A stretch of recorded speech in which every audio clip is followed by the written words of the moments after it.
I'm sure everyone here remembers the assault on the tiny European democracy of Denmark last year.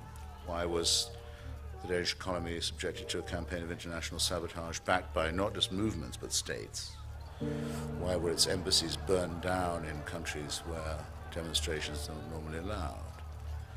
Why was all this? Because its prime minister could not be forced or persuaded to censor cartoons in the afternoon press in Copenhagen because it's against Danish law for him to do this. Right? And people say to me, why do you keep mentioning the extremists? I said, because the extremists are the tail that wag the whole dog. And my profession proves it, and your culture proves it, and you were humiliated by this. I remind you, individual Scandinavians were murdered everywhere from Afghanistan to Nigeria by this hysterical, prearranged campaign. But His Holiness the Pope condemned what? The cartoons.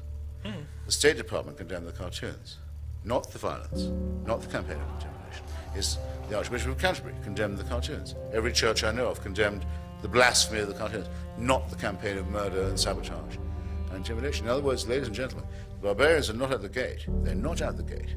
They're well inside. And who held open the door for them? The other religious did. It was the same with Salman Rushdie. When the Ayatollah Khomeini offered money publicly in his own name, without shame, for suborning of murder of a novelist who wasn't an Iranian, who lived in England. A pretty radical attack on what we think we live by, what our Constitution stands for, what Mr. Jefferson, Mr. Paine thought it was worth fighting for. The Cardinal Archbishop of New York, the Chief Rabbi of Israel, His Holiness the Pope, the Archbishop of Canterbury, all condemned what? The novel, the author, for blasphemy. Now get used to this, because you may be living in the last few years where you can complain about it. Because the religious really mean this, you know.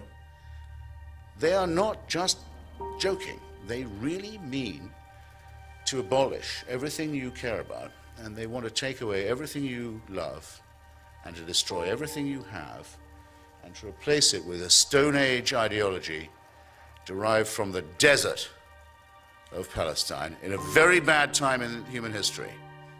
Now, and just because they were there first, they think they own everything, they think they have the right to tell you what you can think, who you can sleep with, what you can eat, what you can read,